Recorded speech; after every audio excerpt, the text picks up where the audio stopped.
Yo, welcome back to my YouTube channel, welcome back to my podcast, welcome back to my life. Welcome. My name is Malik Tijani. For those of you who do not know me, I started this channel as a way, started this podcast, started all of this as a way to help somebody, help anybody really, even myself. Sorry, I'm scratching my nose a lot, bunch of allergies. Anyways, I started this channel as a way to kind of document my story. I really like the idea of looking back on this 10, 20, 30, 40 years later, assuming YouTube is still here. I think YouTube should still be here, hopefully.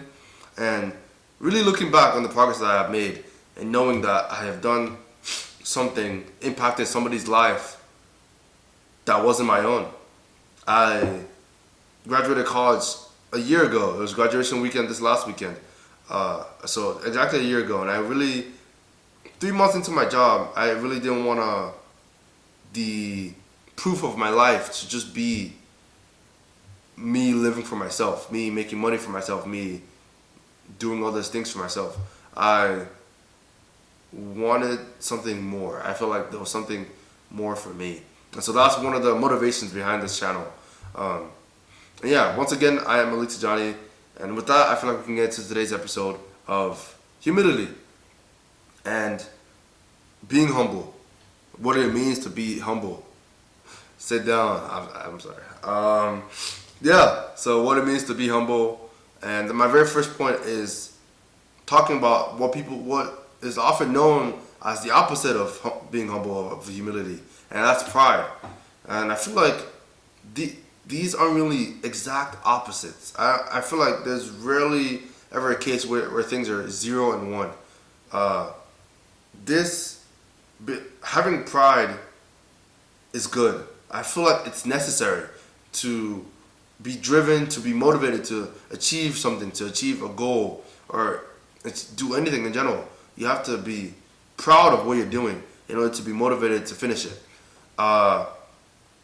But having too much pride is where the problem arises. Having too much pride blinds you from things that other people can see clearly because they are so, they're not as egotistical. They're not as, they don't hype themselves up as much, like to the point where it's just, they don't have blinders on.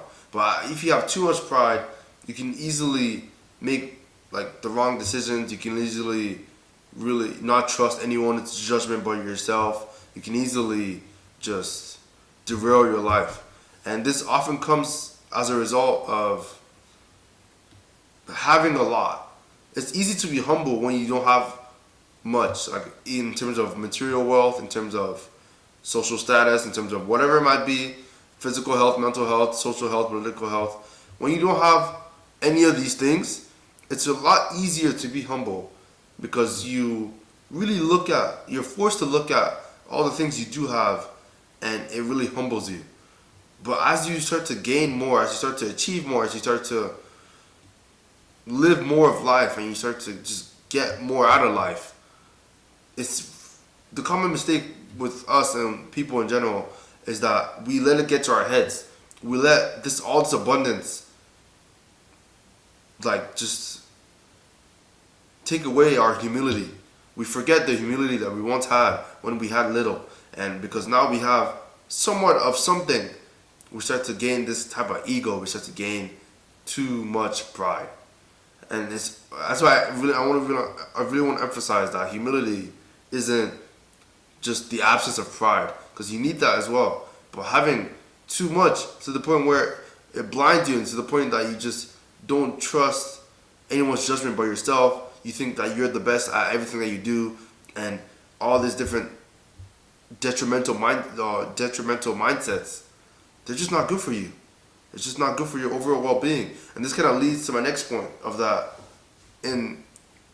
which is what is given to you can just easily be taken away. Like, it's really easy for people to feel invincible after they've maybe got this job, after they've got this car, or after they've got this house, or after they've got this social status, or after they've got this huge achievement that the world acknowledges is like a big thing. And so you let it get to your head. But what you don't realize is that if you let that get to your head for too long, it can just as easily be taken away. It reminds me of how like lottery winners typically go from, it's like going from 0 to 100. And there's so many stories of people who've gone from 100 back to 0 because they just had so much pride and they spent all the money and then did all these different things and they didn't manage it correctly and they just went back right to where they started. And so it's really easy once you start to have an abundance of things to get caught up in that world, to get caught up in the world. And that kind of leads to my second point, that being humble is sort of separating yourself from the world a little bit. You separate yourself from what job you have, how much money you make, how many friends you have, how many connections you have, how big your network is. And you separate yourself from all these different things and you focus on what's really important to you. You are humble because you know that you're not defined by the things of the world. You're not defined by material possessions or material things of any kind. You're not defined by any of these things. That what defines you is truly inside. And that is what keeps you humble. That is what keeps you from not having too much pride, because you don't let the things of the world corrupt you. And you are constantly remembering the humility from when you had little, even when you have a lot. And that's how you keep having abundance. That's how you keep living life in the way that you want it. That's how you keep doing all these different things. And that leads to my last point. My very last point is that humility is a very quiet pride. It's not the opposite of pride. It's just a very quiet one. It's calm. It doesn't really show its face. But even though it doesn't show its face, it doesn't mean that it's not there. It doesn't mean that it's not acknowledged. Humility is you acknowledging and recognizing what you've done, what you've achieved inside, and choosing to not, be loud about it. Choosing to not let it get to your head, to not let it, to not make you complacent. It's a very quiet form of pride that allows you to keep focused and to keep that drive that made you gain the abundance in the first place. Keep you motivated and determined to get even more while also being humble. And so that's my message to you today: to be humble, be proud of what you've done, and be still. Be humble. Hey, wow, I forgot the song. Oh no. I will see you next time. Peace.